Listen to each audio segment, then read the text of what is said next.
When I was in my first call after seminary, I was fresh out of seminary, and I was in a pretty small congregation in the northern suburbs of Chicago. And I was asked to teach confirmation, which was part of my role because it was a pretty small congregation. So I did a lot of the things, including teaching confirmation.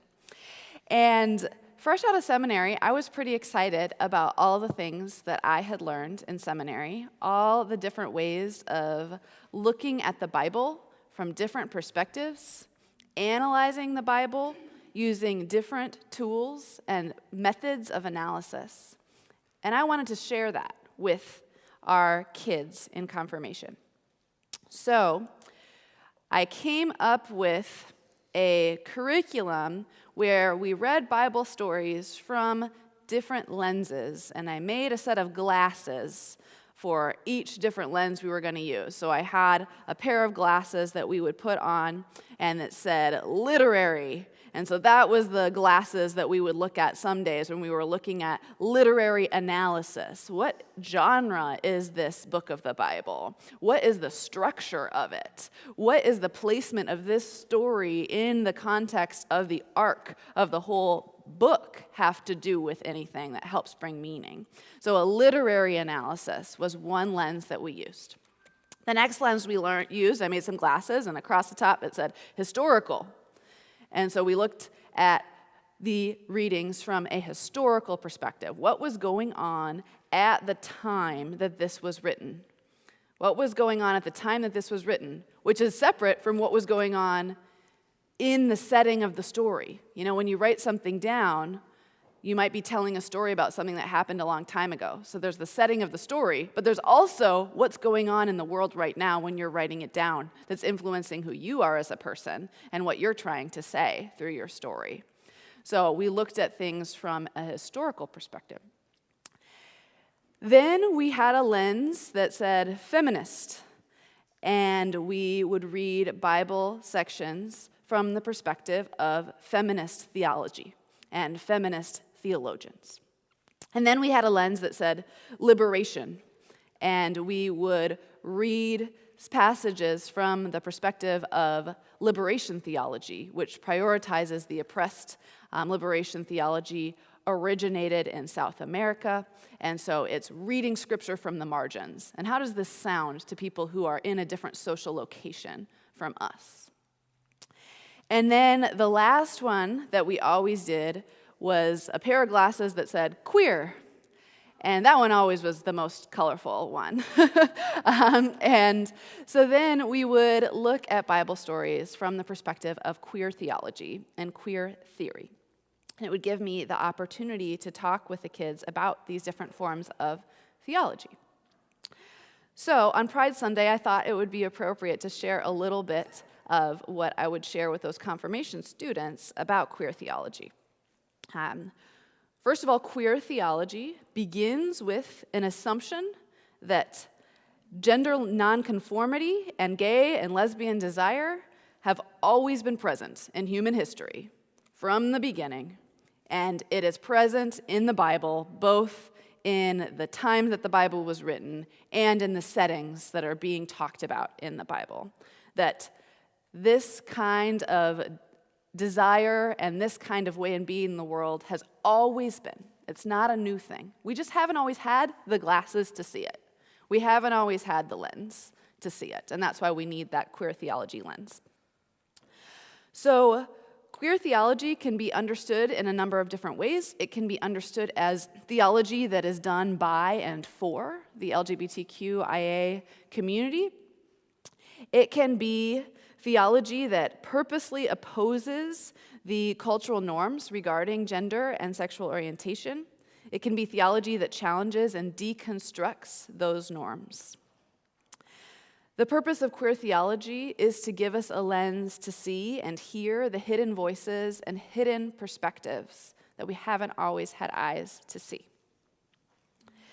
So the word queer itself is a word that might make some folks uncomfortable because this word has kind of changed in its acceptability over time. So I looked up queer in the dictionary, and the first definition was differing in some way from what is usual or normal. Differing in some way from what is usual or normal, which is a good place to start. So for a while, queer was used as a pejorative term that started in the 1800s. Queer became used as a pejorative term for people who were gay.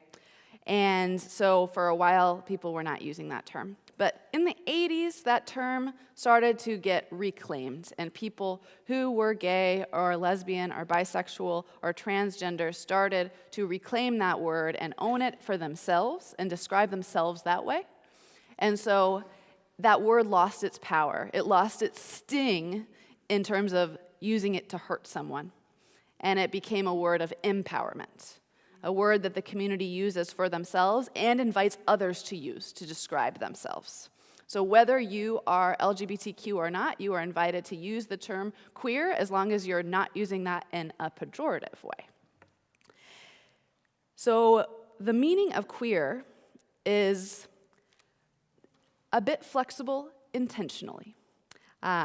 Judith Butler is one of the leaders in queer theory, and she writes that queer as a term should never be fully owned, but always and only redeployed, twisted, queered from a prior usage and in the direction of urgent and expanding political purposes. So she's basically saying we should never put the word queer in a box. We should never pin it down to this exact meaning, because the whole point of queerness is that it breaks out of the box. To queer something is to break the norm. So queer can be a verb. You can queer something by breaking the norm. Us talking about this today in a worship service of the Christian faith is a queer action. We are breaking the norm of Christianity in our modern-day United States culture. We are queering the concept of what people think Christian even means when we break that norm. Queerness is breaking out intentionally of those boxes that the world fits people into. And in that sense, it's very much like liberation theology. Liberation is about breaking free from oppression. So if you think of the boxes that people are put into, you must look this certain way, and if you have this particular biology, you must dress in this certain way and like this certain thing and be attracted to these certain people. Those norms, queerness is breaking out of that, and something like the Pride Parade is an intentional celebration of that breaking out of norms. And so often you'll see at Pride Parade people flaunting their transgressiveness, people being very loud and visible about things that are not normally considered acceptable. And that is intentional. It's an intentional celebration of going against the norms and the way that that can be so liberating and so freeing. Queer folks bring a lot to our puzzle of Christianity. Queer folks bring an insight about the world that not queer folks can't necessarily have. I have a friend who I went to seminary with who is a Lutheran pastor, the Reverend Dr. L. Dowd, and she writes, "Those of us who defy binaries in our sexual orientations, as well as people who defy binaries by their gender, have special insight and kinship with a God whose very existence busts binaries. We know the breaking down of binaries well. We live it daily. It is in our very cells." End quote. So she is saying that people who break the binaries just by their very existence of loving who they love or expressing a gender that is not in the typical boxes of gender that we try to put people in, they know all about breaking binaries. And Jesus is one who broke a lot of binaries. Jesus is one who broke a lot of norms. As I've learned more about queer theology, I have started to see the way that Christianity in and of itself is inherently queer. It is inherently a religion of breaking norms. It is inherently a religion of queering binaries. Most people, one of the main stories they know about Christianity is the story of Christmas, the story of God being born in human flesh. The story of Christmas is a story of queering the binary between the divine and the mundane, the human and God. In Jesus, in the incarnation, that binary of God, human is broken, and Jesus is fully both, existing and breaking open that concept of binary. Jesus himself broke so many binaries. I think about another famous story about Jesus. Probably the other one that people know the most is him dying on the cross. And we see how leading up to that, he largely ended up dying on the cross because of the way he was not fitting into the boxes that the world wanted him to fit into. The Roman Empire expected allegiance to their own sense of authority. But then the Jewish leaders wanted Jesus, or the zealots, some of the Jewish leaders, wanted Jesus to resist that authority in a certain way. They wanted him to lead a revolution, an armed revolution. They wanted him to be the king of the Jews who was going to come and overthrow by military might the Roman Empire. And Jesus couldn't fit into either box. They wanted him to assimilate or resist in this particular way. And people just could not wrap their mind around what he was doing because it did not fit into that binary. The world rejected that and hung him on a tree. In Lutheranism, we have the concept of sinner and saint, and the idea that we as humans are all inherently both. That is a queer theology. Being both sinner and saint is to, in our very existence, break that binary that the world tries to put on people, the good people and the bad people. We as Lutherans are constantly trying to break that binary. Our reading today is all about welcome. Jesus says welcome like several times in just one or two verses. And part of welcome is including those who break the norms, those who break the norms of our community.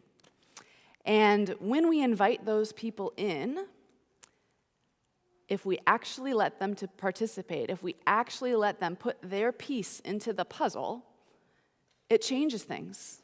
The things that we're building look different than they would have without that person. The puzzle that we used as the image today is too rigid. In that puzzle, you can just add one piece, and it doesn't upset the placement of any of the other pieces. They're all still perfectly there. But we know in a family system, maybe you have seen the way in a family system, bringing a new person into your family shifts all the pieces around. Bringing an in-law into a family after a marriage causes everybody to kind of have to shift around and figure out whose role is what now. Bringing a new child into a family causes all the pieces to have to shift around, right? And so when we invite people who don't meet the norms into our space and they add their piece that's different and doesn't match, it's going to shake things up. And the whole puzzle, all the pieces are going to feel a wave of change, and we're all going to have to kind of like scooch around and figure out how we work together all anew. That is the process of growth and beauty. It's the process that our earth goes through different cycles of life. And that lack of stability can be hard. It can be a little bit scary. But it's also kind of fun and exciting to see what new pictures can be built and what new shapes that we never even imagined we can form together.